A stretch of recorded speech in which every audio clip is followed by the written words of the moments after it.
Hello बच्चों। तो आज रोटेशन का एक और टॉपिक हम लेके आए हैं, वो है pure rolling on inclined plane. देखो, इसको किसी नए टॉपिक की तरह मत पढ़ो, इसको प्योर रोलिंग का ही एक पार्ट समझो। प्योर रोलिंग हमको समझ में आ गई है, बिल्कुल आ गई है। प्योर रोलिंग में फोर्सेस कैसे काम करती हैं ये भी देख लिया है। तो आज पढ़ेंगे प्योर रोलिंग जब इंक्लाइंड प्लेन पे हो। थोड़ा सा आपको जल्दी से याद दिलाते हैं कि प्योर रोलिंग क्या थी बच्चों। प्योर रोलिंग वो फिनोमेना था जिसमें जब कोई बॉडी ट्रांसलेशन मोशन भी कर रही हो v स्पीड से और रोटेशनल मोशन भी कर रही हो ओमेगा की स्पीड से। मान लेते हैं बॉडी का रेडियस r है, तो इस पॉइंट पे दो तरह की वेलोसिटी एक्ट करेंगी। एक तो क्योंकि इसका centre of mass v velocity से आगे बढ़ रहा, तो ये पॉइंट v वेलोसिटी से आगे जाना चाहेगा, और क्योंकि ये ओमेगा से घूम रही कुछ, तो यहां पे एक टेंजेंशियल वेलोसिटी ओमेगा की वजह से मिलेगी r ओमेगा पीछे के डायरेक्शन में। अगर इस पॉइंट ऑफ कांटेक्ट की वेलोसिटी जीरो होती है विथ रिस्पेक्ट टू ग्राउंड, अगर इस पॉइंट ऑफ कांटेक्ट की velocity with respect to ground zero होती है, तब उसको हम प्योर रोलिंग कहते हैं। ये मत रटना कि v is equals to r omega, ये मत रटना। एक्चुअल कंसेप्ट है इस पॉइंट ऑफ कांटेक्ट की velocity with respect to ground, जिस पे रखा है, जिस फ्रेम पे रखा है, उस फ्रेम के रिस्पेक्ट में इसकी वेलोसिटी जीरो हो। हाँ खैर, यहां पे ऐसा दिख रहा है, ये तभी होगा जब v is equals to r omega. ठीक है, v is equals to r omega, जब ऐसा होगा तभी ये बात ट्रू होगी। ठीक है, ये थी प्योर रोलिंग का बेसिक कंसेप्ट। मान लो प्योर रोलिंग में एक्सलेरेशन भी आ जाए, प्योर रोलिंग में एक्सलेरेशन भी आ जाए, ये भी आपको मैं पढ़ा चुका हूं। मान लो ये पॉइंट a एक्सलेरेशन से आगे बढ़ रहा हो, और जब इसमें लीनियर एक्सलेरेशन आएगा तो इसमें एक एंगुलर एक्सलेरेशन अल्फा आएगा, और अल्फा से ये घूम रहा हो, अल्फा से ये घूम रहा, a से आगे बढ़ रहा, तो इस पॉइंट को देखो, आगे की तरफ एक्सलेरेशन a मिलेगा, हर पॉइंट इसका a एक्सलेरेशन से आगे जा रहा, और इस अल्फा की वजह से अगर रेडियस r है तो ये सुर, यहां पे एक टेंजेंशियल एक्सलेरेशन पीछे की तरफ देखो, अल्फा ऐसे घुमा रहा टी, यहां पे एक टेंजेंशियल एक्सलेरेशन पीछे की तरफ मिलेगा r अल्फा। अब अगर प्योर रोलिंग हो रही तो acceleration of point P with respect to ground zero होना चाहिए। मतलब वही बात है, जितना a होगा उतना ही r alpha. a is the acceleration of center of mass, alpha is angular acceleration, v is the velocity of center of mass, omega is angular velocity। तो ये दो कंडीशन सेटिस्फाई होंगी प्योर रोलिंग में, सिर्फ lower most point के लिए। किसके लिए? लोअर मोस्ट पॉइंट के लिए।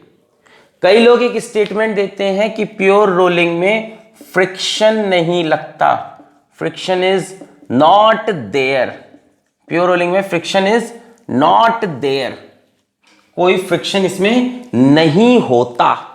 रीजन क्या देते हैं कि देखिए, इस पॉइंट का speed with respect to ground zero है, यानी इसके और ग्राउंड के बीच में कोई रिलेटिव मोशन नहीं है। जब दो बॉडी के बीच में रिलेटिव मोशन नहीं होता तो फ्रिक्शन नहीं होता। बात सही है, बात सही है, पर यह बातें सही है हॉरिजॉन्टल सरफेसेस पे। आज हमें बात करना है pure rolling on inclined plane पे। चलिए आइए अब देखते हैं, इतनी ही बात बतानी थी। इस पॉइंट की speed with respect to ground zero है, इनके बीच में कोई रिलेटिव मोशन नहीं, कोई ये घिस नहीं रहे, तो फ्रिक्शन नहीं लग रहा। मिटा दें। चलिए अब देखते हैं pure rolling on inclined plane. Basic बातें आपको याद दिला दी, चलते हैं pure rolling on incline plane पे। मान लो बच्चों यहां मेरे पास एक इंक्लाइन प्लेन है,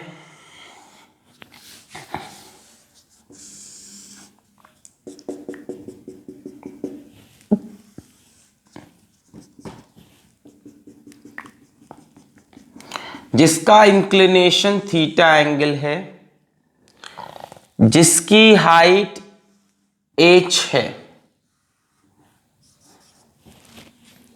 इस इंक्लाइन प्लेन पे यहां कोई सिमेट्रिकल ऑब्जेक्ट रखा है। This can be disc, ring, sphere, solid, hollow, cylinder, solid, hollow, कुछ भी हो सकता है। ये डिस्क हो सकती है, रिंग हो सकता है, सॉलिड स्फीयर, हॉलो स्फीयर, है ना, सॉलिड सिलेंडर, हॉलो सिलेंडर। ये रोल करता हुआ नीचे आएगा, ऐसा हमने माना।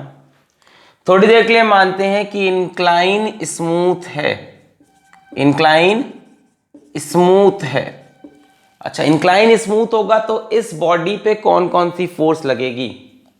एक तो इसके सेंटर पे एक फोर्स इस तरफ लगेगी, कौन सी? एम जी साइन थीटा, नीचे की तरफ एम जी साइन थीटा। और एक यहां से इस पे एक्ट करेगा नॉर्मल रिएक्शन। नॉर्मल रिएक्शन भी कहां से पास करेगा? सेंटर ऑफ मास से। अच्छा, इस एम जी साइन थीटा की वजह से इसको एक नीचे की तरफ एक्सलेरेशन मिलेगा। एम जी साइन थीटा इसको नीचे की तरफ खींचेगा, यानी इस पॉइंट को एक एक्सलेरेशन ऐसे मिला, a is equals to g sine theta का।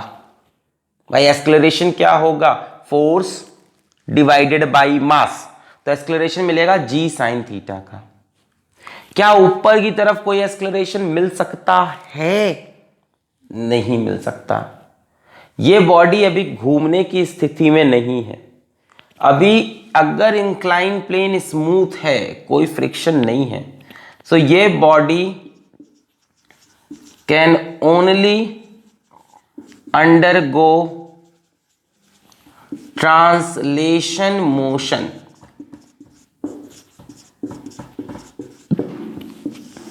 ये body A is equals to g sine theta से नीचे की तरफ स्लाइड करती हुई आएगी, स्लाइडिंग होगी यहां पे, ये स्लाइड करती हुई नीचे आएगी, स्किड करते हुए, फिसलते हुए नीचे आएगी, क्योंकि घुमाने के लिए टॉर्क कोई बना नहीं सकता। एम जी साइन थीटा टॉर्क नहीं बना सकता, नॉर्मल रिएक्शन टॉर्क नहीं बना सकता। क्यों? क्योंकि खुद वो सेंटर से पास कर रहे हैं। सेंटर ऑफ मास के अबाउट ये फोर्सेस कोई टॉर्क नहीं। टॉर्क तब बनता कि नॉर्मल रिएक्शन ऐसे लगता है ना, या एम जी साइन थीटा यहां पे लग रहा होता, या कोई फोर्स ऐसे लग रही होती। ये है सेंटर ऑफ मास पे ही एम जी साइन थीटा लग गया और सेंटर ऑफ मास पे ही नॉर्मल रिएक्शन लग गया। सो आप देख रहे हो टॉर्क कितना बनने वाला है? जीरो। टॉर्क जीरो है तो उम्मीद भी मत करो कि रोटेशन स्टार्ट होगा, रोटेशन स्टार्ट नहीं होगा। तो यहां पे रोलिंग होने के कोई चांसेस नहीं है, यहां पे स्लिपिंग हो जाएगी। तो इंक्लाइन अगर स्मूथ है तो रोलिंग के कोई चांस नहीं है, स्लिपिंग होगी, या जिसको आप स्लाइडिंग बोल सकते हो, स्लाइडिंग होगी। तो मैंने पहली बात प्रूफ कर दी कि इंक्लाइन पे रोलिंग होने के लिए फ्रिक्शन का होना नेसेसरी है। आइए देखें कि फ्रिक्शन के होने से क्या फर्क पड़ेगा। देख लिया? इतना देख लिया है? मिटा दें? चलिए, अब मान लीजिए यहां पे फ्रिक्शनल फोर्स आ जाए और इंक्लाइन अब स्मूथ नहीं है। Incline can give sufficient friction. Incline can provide sufficient friction. ठीक है, कितना दे सकता है? sufficient दे सकता है, जिससे रोलिंग का काम बन जाए। Can provide sufficient friction. चलो, अब ये बॉल नीचे की तरफ स्लाइड करना चाह रही, पॉइंट ऑफ कांटेक्ट पे फ्रिक्शन किधर लगेगा? ऊपर की तरफ। रिलेटिव मोशन को अपोज करने के लिए बॉल नीचे भाग रही, फ्रिक्शन ऊपर की तरफ। मान लेते हैं बॉडी का रेडियस है r। अब ये दो तरह के मोशन करेगी, एक तो इन दोनों, इसको हटाओ, एक तो इन दोनों फोर्सेस की वजह से ये नीचे की तरफ स्लाइड करेगी यानी ट्रांसलेशन मोशन, और फ्रिक्शन की वजह से ये रोटेशन करेगी। देखो फ्रिक्शन इसको घुमा देगा, ऐसे लग रहा, सुर घुमा देगा। तो आइए इसके ट्रांसलेशन मोशन की इक्वेशन लिखें। B with me, translation motion की इक्वेशन, फोर्स नीचे की तरफ mg sin थीटा, ऊपर की तरफ F, तो नेट फोर्स नीचे की तरफ mg sin theta minus F। Net force नीचे होगी तभी तो नीचे आएगा, mg sin theta minus F। Net force is equals to mass into acceleration. इस बॉडी का मास m तो माना ही हुआ है आपने। अच्छा, आइए इसके रोटेशनल मोशन की इक्वेशन लिखें। रोटेशनल मोशन की इक्वेशन लिखें। रोटेशनल मोशन की इक्वेशन होती है tau is equals to I alpha, यही होती है। अब इस पे टॉर्क mg sin थीटा नहीं लगा सकता, नॉर्मल रिएक्शन नहीं लगा सकता, सिर्फ फ्रिक्शन लगाएगा। फ्रिक्शन का टॉर्क कितना होगा, r इंटू एफ, ऐसे, और बॉडी घूमेगी भी ऐसे ही इस तरफ। मान लेते हैं बॉडी घूम रही एंगुलर एक्सेलरेशन अल्फा से। कैसे घूम रही, एंगुलर एक्सेलरेशन अल्फा से, ऐसे। सो F इंटू आर बनेगा torque is equals to I into alpha. F into are is equals to I into alpha. यहां से F की वैल्यू निकालो, आएगी I अल्फा बटे R। इसको उठा के फर्स्ट इक्वेशन में सब्स्टिट्यूट करो तो मिलेगा mg sin theta minus I alpha बटे R is equals to m into ए। अच्छा, अब आप मान रहे हो friction is sufficient on incline so that it causes pure rolling. Pure rolling के लिए ये फ्रिक्शन सफिशिएंट है, तो यहां पे प्योर रोलिंग होनी चाहिए। प्योर रोलिंग की दो प्यारी प्यारी कंडीशन आपने देखी थी कि इस पॉइंट का velocity with respect to ground zero और इस पॉइंट का acceleration with respect to ground zero. यहां पे देखो एक्सेलरेशन का खेल हो रहा है। इस पॉइंट को ध्यान से देखने का समय है। इस समय इस पॉइंट P को मैं यहां रिक्रिएट करूंगा सिचुएशन को। ये रहा स्फीयर, डिस्क, रिंग, जो भी है। इस पॉइंट पे एक आगे की तरफ एक्सेलरेशन मिलेगी A is equals to g sine theta वाली। mg साइन थीटा फोर्स लग रही, इसकी वजह से यहां पे एक एक्सेलरेशन मिलेगी, सॉरी जी साइन थीटा नहीं है, एक एक्सेलरेशन मिलेगी A। क्यों नहीं है जी साइन थीटा?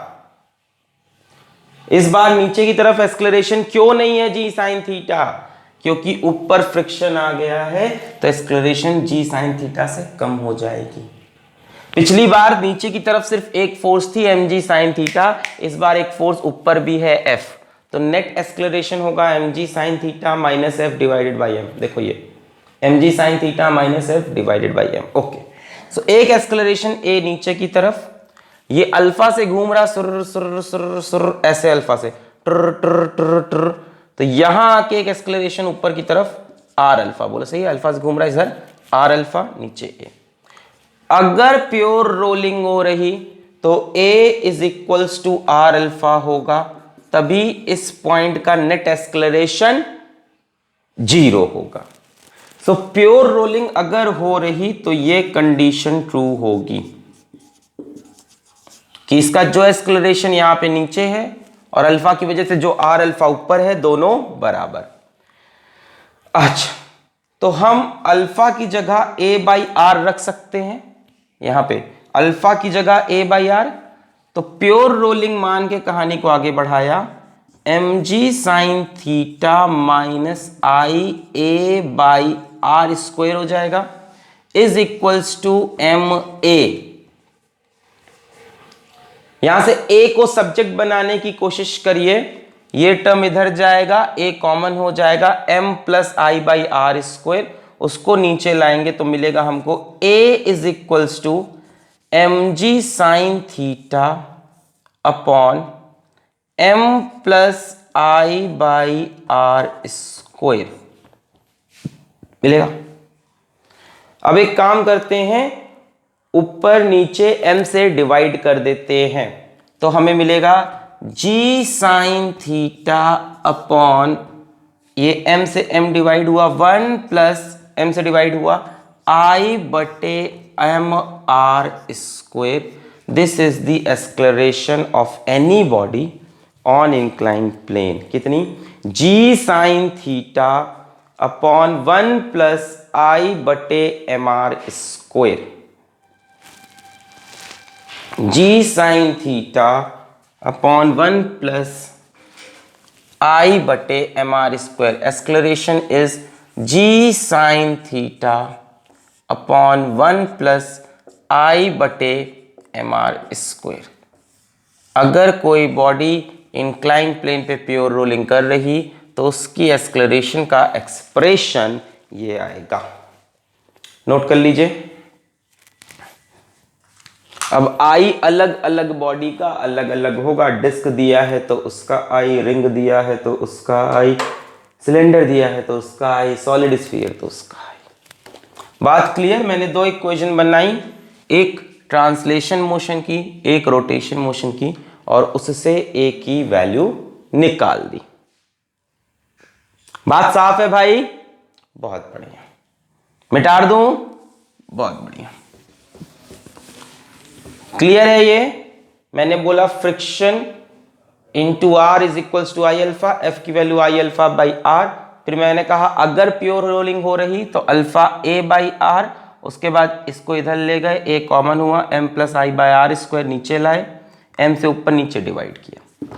चलिए g sine theta upon 1 plus I बटे एम आर स्क्वायर।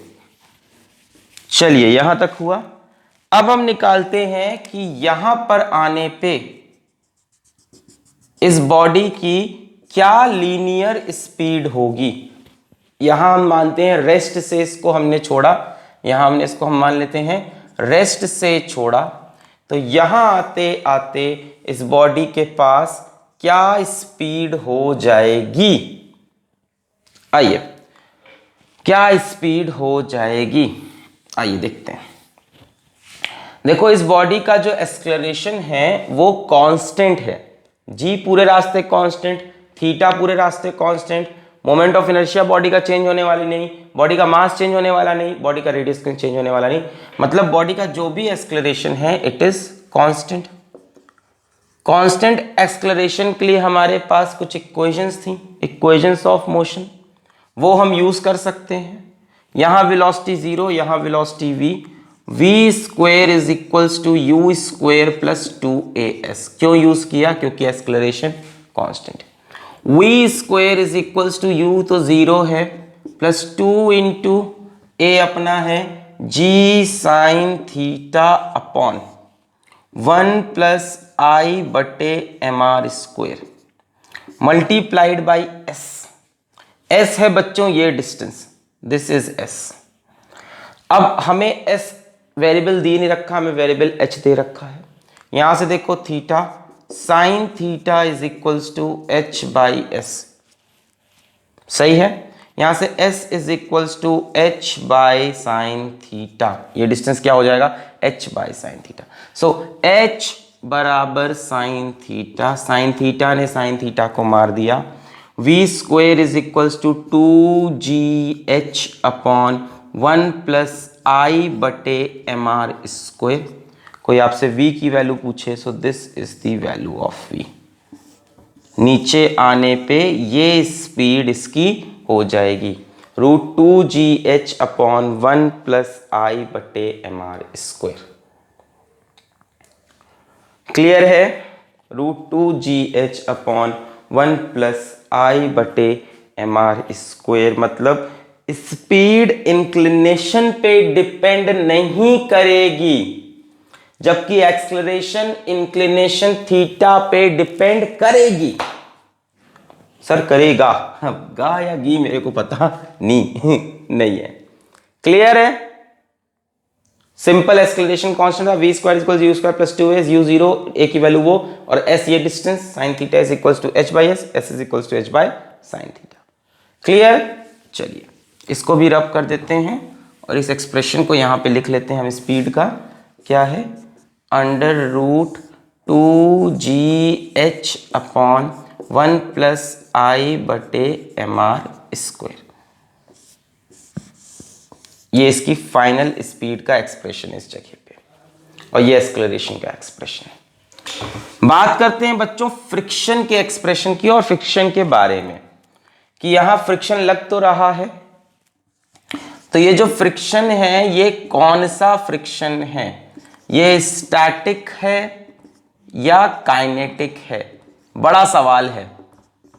स्टैटिक है या काइनेटिक है?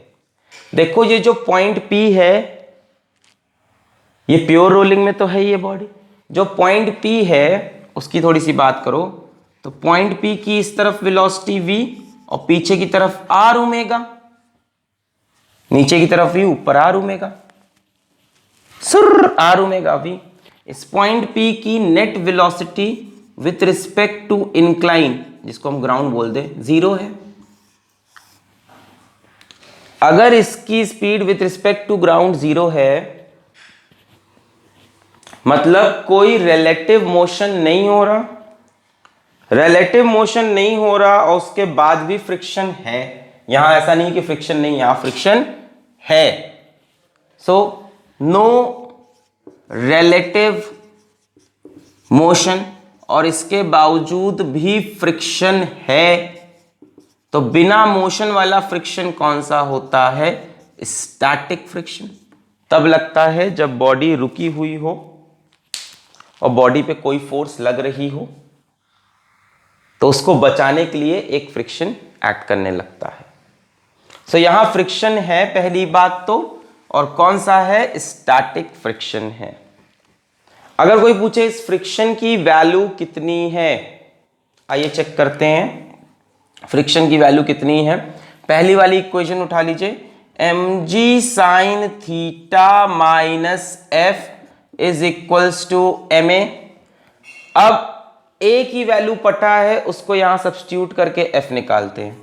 f is equals to mg sine theta minus ma लिख सकते हैं।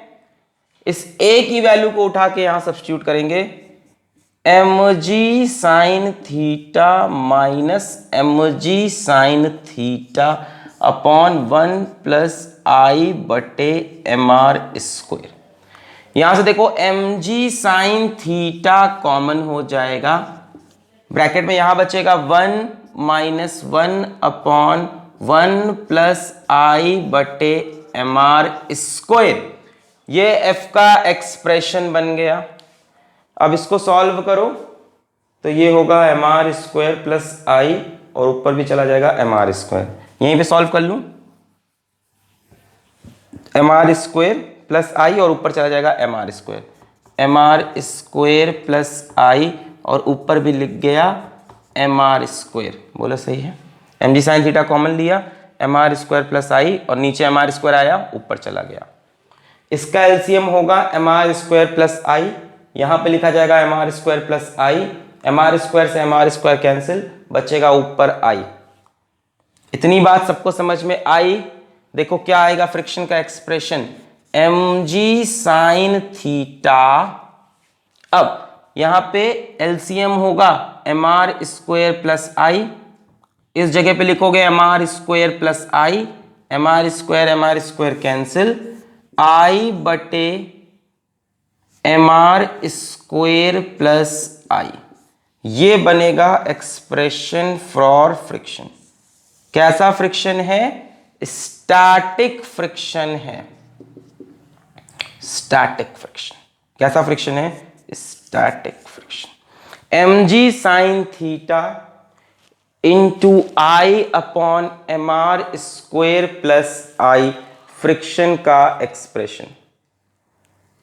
तो अब तक आपको एक्सेलरेशन का एक्सप्रेशन मिल गया, वेलोसिटी का एक्सप्रेशन मिल गया और फ्रिक्शन का भी।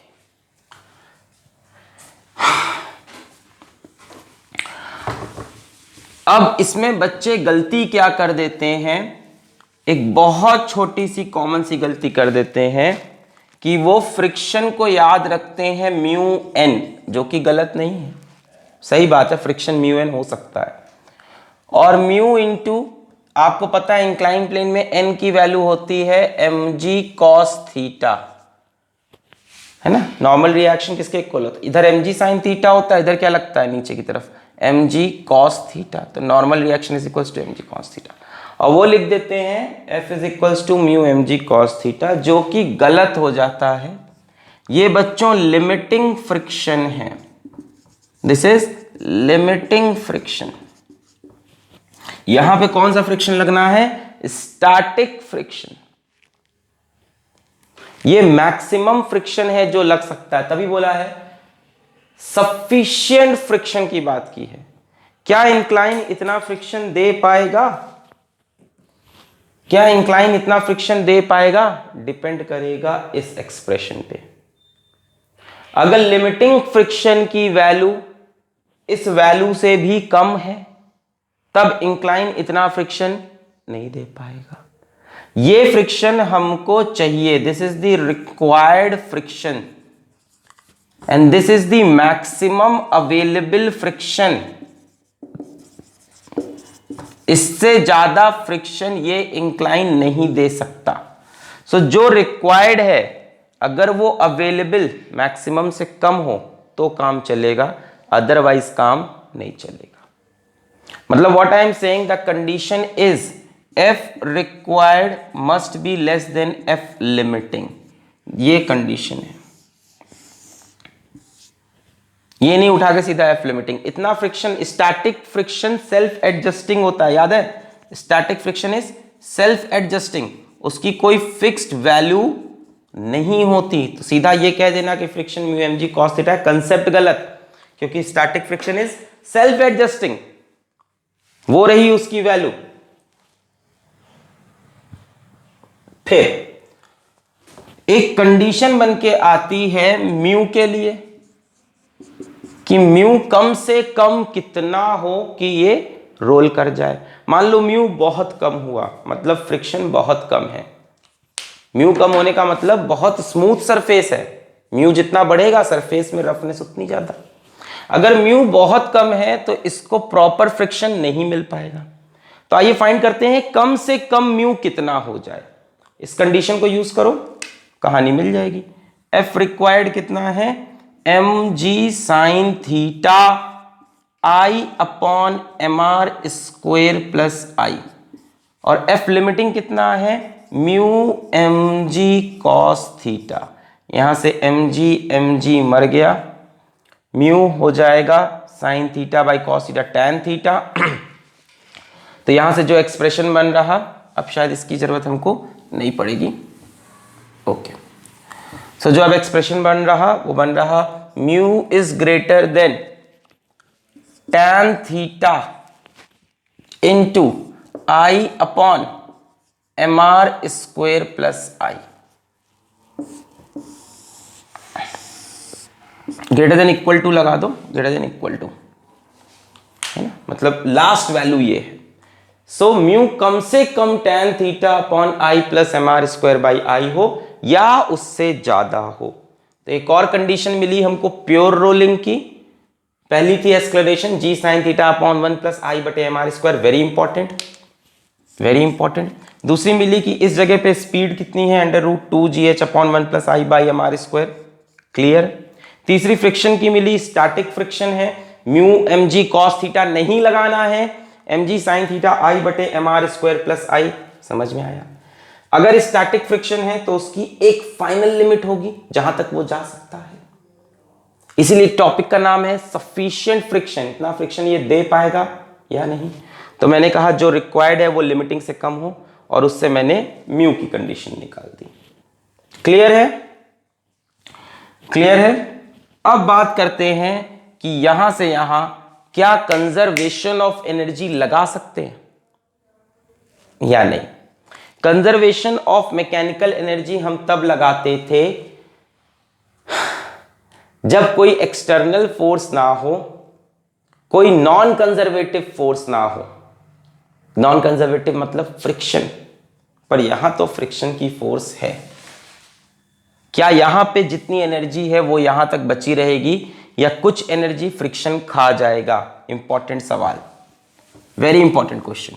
क्या कंजर्वेशन ऑफ एनर्जी लगाना वैलिड है या वैलिड नहीं है? Is conservation of mechanical energy valid here?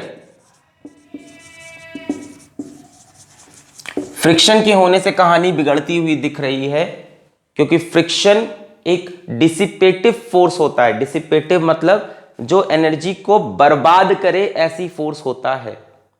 पर यहां पे वो ऐसा नहीं करेगा। क्यों? जो हमारा पॉइंट ऑफ कांटेक्ट है वो किस पे है? रेस्ट पे है। मतलब पॉइंट ऑफ कांटेक्ट का डिस्प्लेसमेंट 0 होगा। भाई पॉइंट ऑफ कांटेक्ट, इधर v इधर r omega, v is equals to r omega, इसकी नेट वेलोसिटी 0। तो पॉइंट ऑफ कांटेक्ट का डिस्प्लेसमेंट 0। अब भैया डिस्प्लेसमेंट 0 है तो वर्क डन बाय फ्रिक्शन 0। सुनने में बहुत ही अटपटा लग रहा, पर सच्चाई यही है कि इस केस में फ्रिक्शन का वर्क डन 0 आएगा। फ्रिक्शन का वर्क डन 0 आएगा, क्योंकि पॉइंट ऑफ कांटेक्ट कोई मोशन नहीं कर रहा। विश्वास नहीं होता? दूसरी तरह से समझते हैं, इसी बात को दूसरी तरह समझते हैं। फ्रिक्शन यहां पे दो तरह का काम कर रहा। एक तो लीनियर वाला ट्रांसलेशनल वर्क डन, फ्रिक्शन ऊपर लग रहा, मोशन नीचे। एक तो रोटेशन वाला, फ्रिक्शन बॉडी को घुमा रहा।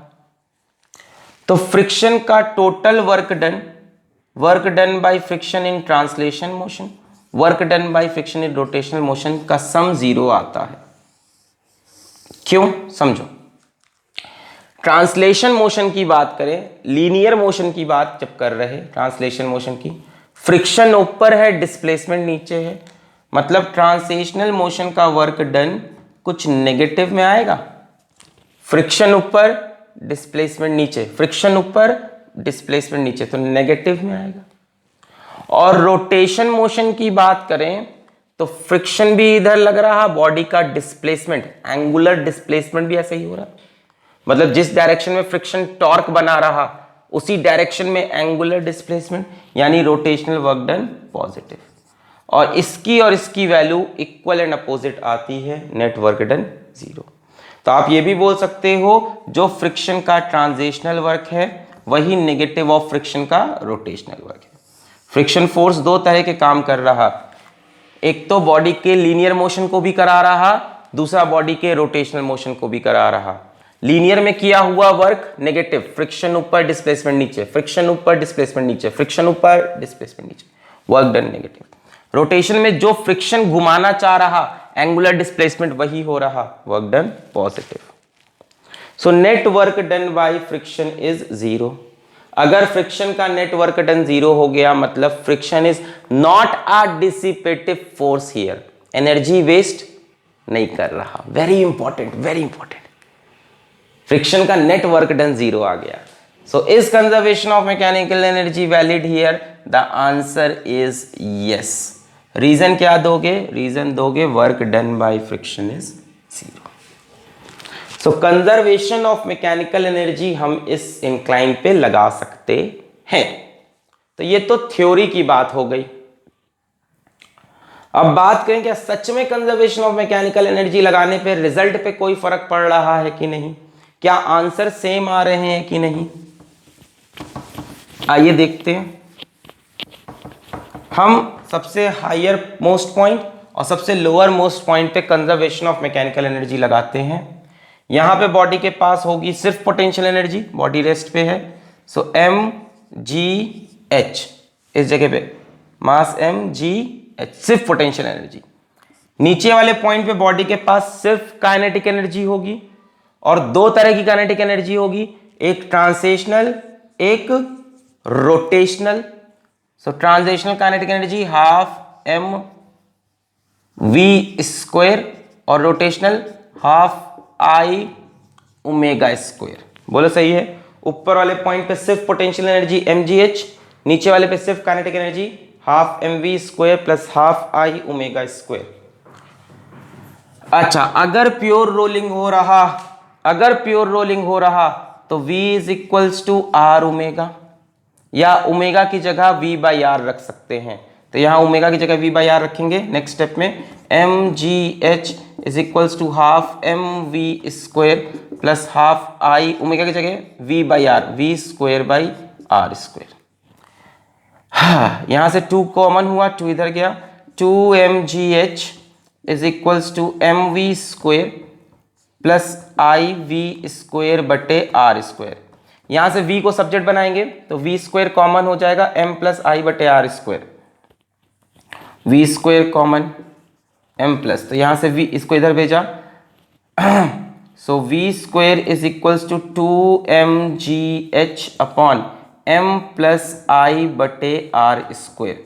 ऊपर नीचे m से डिवाइड कर दो तो क्या होगा 2gh, ये m से डिवाइड हुआ 1 प्लस आई बटे M R square.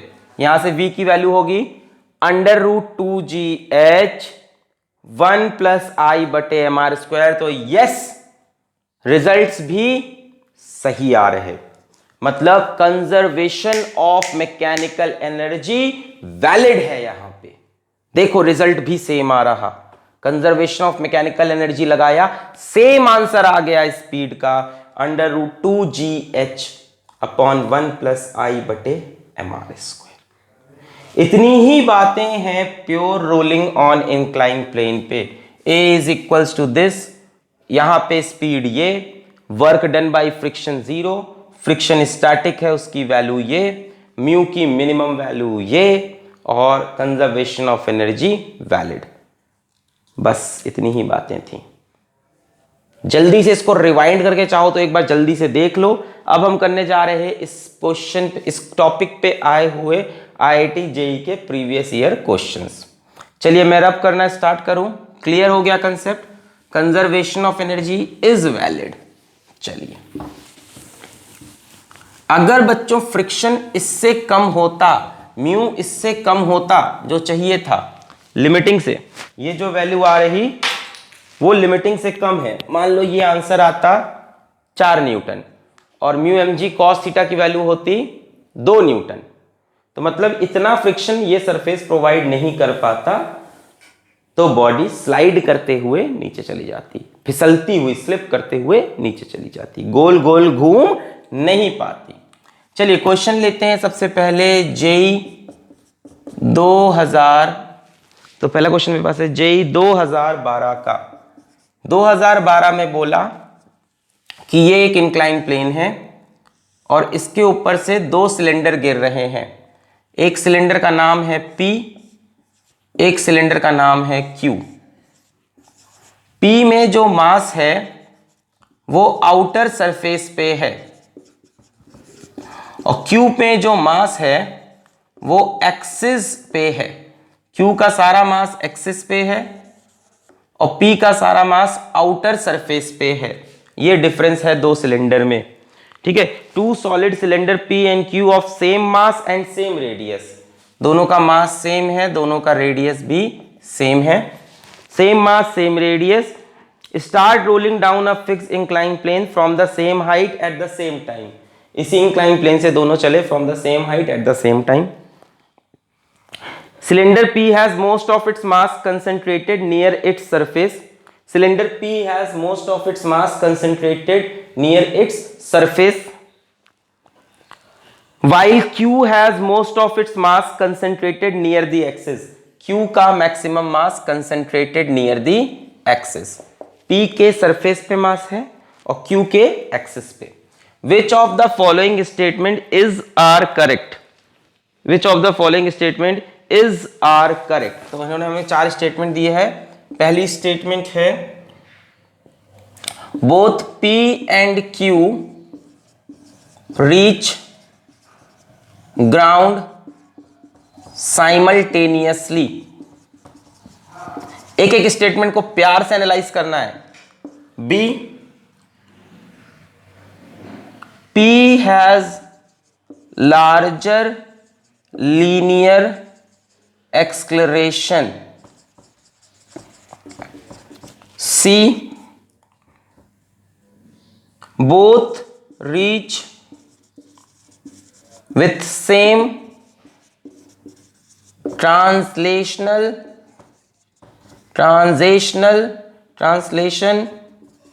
kinetic energy on ground। D, Q reaches ground with more angular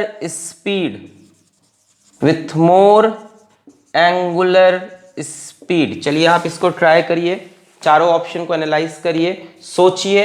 तब तक मैं इधर सिर्फ एक्सप्रेशन रखता हूं, ये डायग्राम हटा दूं अब।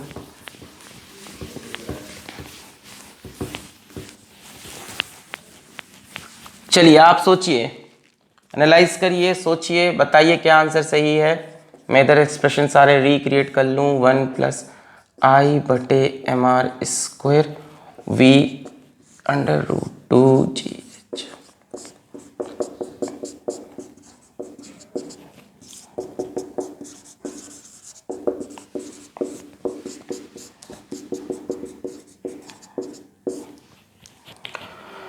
हाँ, तो पहला ऑप्शन एनालाइज करते हैं। Both P and Q reach ground simultaneously. देखो दोनों साथ साथ तब पहुंचेंगे यदि दोनों का एक्सक्लेरेशन बराबर हो। भाई दोनों का एक्सक्लेरेशन बराबर होगा, दोनों को रेस्ट से छोड़ा, दोनों साथ साथ। अच्छा, एक्सक्लेरेशन है g sin theta upon 1+I/mr²। क्या दोनों का I सेम होगा? मेरे ख्याल से तो नहीं। मेरे ख्याल से P का मोमेंट ऑफ इनर्शिया ज्यादा होगा, क्योंकि P का मास बाहर बाहर है। मोमेंट ऑफ इनर्शिया क्या होता है? mr², कहीं ना कहीं है ना, m1r1², m2r2² वगैरह वगैरह। तो P में देखो मास दूर दूर है, तो P का I ज्यादा होगा, और Q का मास कहां पे है? एक्सिस पे ही है, Q का I कम होगा। P का मास दूर दूर है, जितनी दूर डिस्ट्रीब्यूटेड होगा I उतना ज्यादा। मतलब we can have known now कि I of P is greater than I of Q। ऐसा होने के बाद यहां पे आओ, जिसका I बड़ा होगा उसका ये टर्म बड़ा होगा, उसका एक्सक्लेरेशन छोटा। मतलब acceleration of P is less than acceleration of Q, linear acceleration. I P का बड़ा है, ये टर्म बड़ा है, एक्सक्लेरेशन छोटा। Q का है लीनियर एक्सक्लेरेशन ज्यादा है, Q रोल करता हुआ पहले पहुंचेगा। क्या लिखा है? Both P and Q reach ground simultaneously. गलत, Q will reach first, Q reaches first. ठीक है, हम पूरा एनालाइज कर रहे हैं कि ठीक है ये गलत हुआ। Second point, P has larger linear acceleration. गलत, हमने देख लिया Q has larger linear acceleration, गलत हो गया। Third, both reach ground with same translational kinetic energy. सोचो, both reach ground with same translational kinetic energy. भाई ट्रांजिशनल काइनेटिक एनर्जी क्या होगी? Half mv²। दोनों का मास तो सेम है, यानी कंपैरिजन v के ऊपर होना है। v का एक्सप्रेशन देखो, फाइनल v पूछ रहा है ना, रीच ग्राउंड, मास तो दोनों का सेम है, v को देख रहा है। v भी दिख रहा है, I पे डिपेंड करता है। I किसका ज्यादा है? P का ज्यादा है। ये एक्सप्रेशन P का ज्यादा, V P का कम, यानी V of P is less then V of Q। तो ट्रांजिशनल काइनेटिक एनर्जी की कहानी भी वही होगी कि वो Q की ज्यादा होगी। Kinetic energy of Q will be greater than kinetic energy of P। मतलब both will reach with same kinetic energy. Wrong, 3 गलत होगा तो एक सही होगा। Q reaches ground with more angular speed. अच्छा, एंगुलर स्पीड इज ओमेगा। जरा ध्यान से देखो, दोनों ग्राउंड पे इस लीनियर स्पीड से पहुंचेंगे जो कि अलग अलग है। किसकी लीनियर स्पीड ज्यादा है? Q की। आपको पता है omega is equals to V/R। दोनों का R सेम है, मतलब ओमेगा डिपेंड कर रहा है सिर्फ v पे, ओमेगा v बाई आर, क्योंकि रोलिंग प्योर रोलिंग हो रही है तो बोल रखा है, यानी v जिसका बड़ा ओमेगा भी उसी का बड़ा, यानी omega of q is greater than omega of p, q reaches ground with more angular speed, true. Clear है? तो ये सिर्फ एक क्वेश्चन नहीं था, इसमें बहुत से कंसेप्ट थे जो हमने सारे एनालाइज किए। चलिए नेक्स्ट क्वेश्चन की तरफ चलते हैं। जेई 2007 में आया, मिटा दें। जेई 2007 का क्वेश्चन देखते हैं।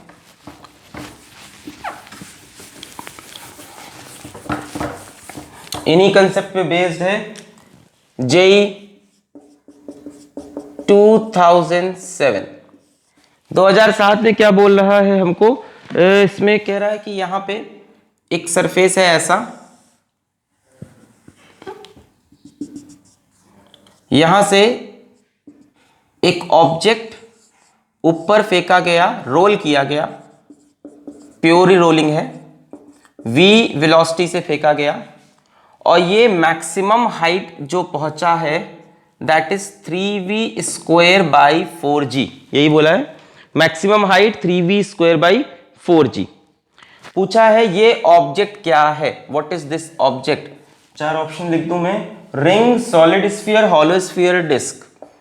Ring, solid sphere, hollow sphere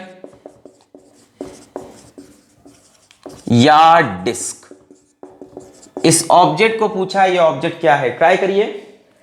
ring, solid sphere, hollow sphere या डिस्क। इसका मास वगैरह कुछ दिया है, ऑब्जेक्ट को mass, initial velocity v reaches up to, ठीक है, इतना ही है। बोला है कि इसका मास यूनिफॉर्मली डिस्ट्रीब्यूटेड है, मतलब सारे अजम्पशन वैलिड है। चलिए हो गया, पॉज करके ट्राई कर लीजिए, हो गया। Okay, so the answer is, मैं बताने जा रहा, ट्राई कर लो पहले। कैसे होगा, कंजर्वेशन ऑफ एनर्जी लगा के, यहां पे काइनेटिक एनर्जी, ट्रांजिशनल और रोटेशनल, यहां पे पोटेंशियल एनर्जी इक्वेट कर लो, आई की वैल्यू आएगी, आई जैसा आएगा समझ में आएगा। आंसर है डिस्क। आइए देखते हैं। सो इस पॉइंट पे और इस पॉइंट पे मैं कंजर्वेशन ऑफ एनर्जी लगा रहा।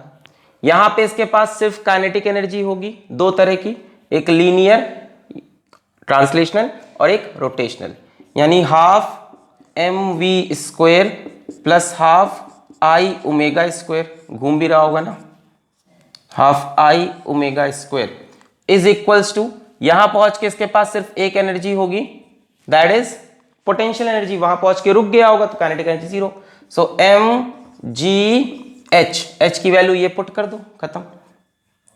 Half M we square half I, omega कितना हो जाएगा, v by r, v square by r square is equals to m g 3v square by 4g।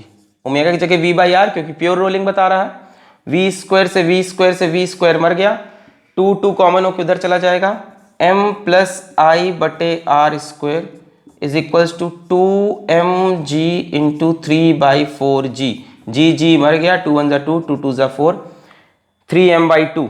So I बटे are square is equals to 3m/2 minus m, 3m/2 minus m, ये कितना हो गया m/2, तो I is equals to m/2 into r square, 2m 3m minus 2m m/2। I is equals to mr square by 2 किसका होता है, I is equals to mr square by 2 disk का होता है, और किसका होता है, और किसका होता है, सॉलिड सिलेंडर का भी होता है, पर यहां पे सॉलिड सिलेंडर का ऑप्शन नहीं है, सिर्फ डिस्क है, so answer is disk. Multiple correct भी हो सकता था अगर सॉलिड सिलेंडर ऑप्शन में होता। क्लियर है? कंजर्वेशन ऑफ एनर्जी लगा सकते थे कि नहीं लगा सकते थे, लगा सकते थे, और उसी अजम्पशन पे ये क्वेश्चन है। एक क्वेश्चन जेई में और आया है इसका 2006 में, मिटा रहे हैं इसको। यहां पे टोटल काइनेटिक एनर्जी, यहां पे टोटल पोटेंशियल एनर्जी।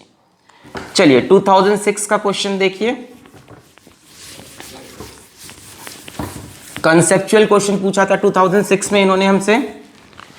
2006 में हमसे क्या पूछा था, a solid sphere is in pure rolling on an incline surface having inclination theta. JEE 2006 5 number का सवाल था कि एक सॉलिड स्फीयर इस पे घूम रहा, क्या घूम रहा, सॉलिड स्फीयर, प्योर रोलिंग में, किसमें है, प्योर रोलिंग में, सॉलिड स्फीयर प्योर रोलिंग में, किसमें, प्योर रोलिंग में, और यहां पे एंगल थीटा है, और ये यहां पे ऐसा बना के रखा था कि ऐसे गिर रहा। 4 ऑप्शन दिए, which of the following is correct ही कहानी है, 4 ऑप्शन दिए हैं, मैं लिखता हूं, चलिए ऑप्शन में लिख रहा हूं, आप बताइए कौन सा सही है। Friction acting on sphere is F is equals to mu mg cos theta. Option B. F is dissipative force. F is spelling देखनी पड़ी, dissipative force. Option C. Friction will increase its angular velocity and decrease its linear velocity. Friction will decrease its angular velocity and increase its linear velocity. Option D. If theta decreases, friction will decrease. चलिए, मोर than 1 correct हो सकते हैं, मोर than 1 correct, try करिए एक बार, pause करके आप try कर लीजिए, फिर हम सॉल्व करेंगे इसको आपके साथ। पॉज करके ट्राई कर लीजिए।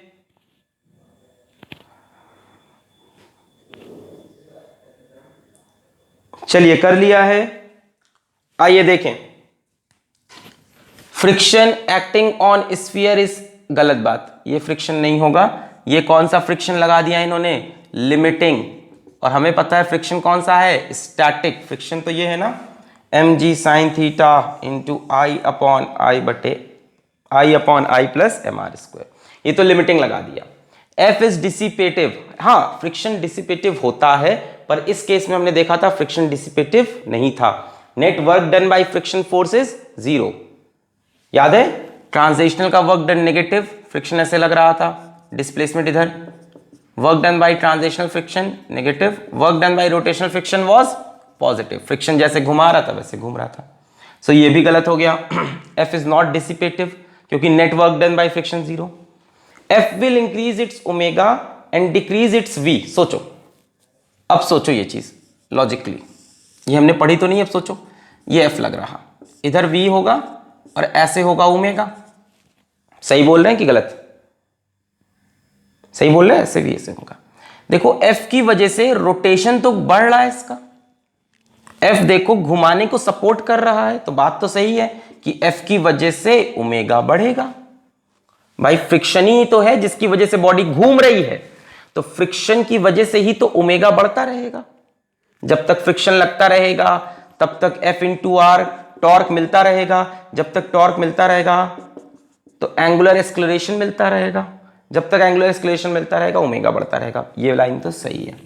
दूसरी लाइन चेक करो, एंड डिक्रीज इट्स V, बिल्कुल सही बात, V इधर लग रहा है और फ्रिक्शन फोर्स इसके अपोजिट है, यानी फ्रिक्शन की वजह से इस बॉडी का एक्सेलरेशन नेगेटिव हो जाएगा, मतलब फ्रिक्शन कोशिश कर रहा है स्पीड कम करने की, ऑल्दो इसको आगे ले जाने वाली एक फोर्स है mg sin थीटा, तो फ्रिक्शन कोशिश तो कर रहा है V डिक्रीज करने की, and decrease its V।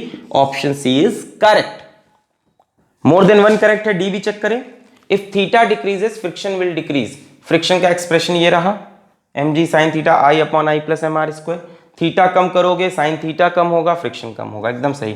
Theta कम करोगे तो साइन थीटा कम होगा, तो फ्रिक्शन भी कम होगा, डी भी सही। आ गया समझ में? तो इतना ही था रोलिंग ऑन इंक्लाइन प्लेन से। ये बचा हुआ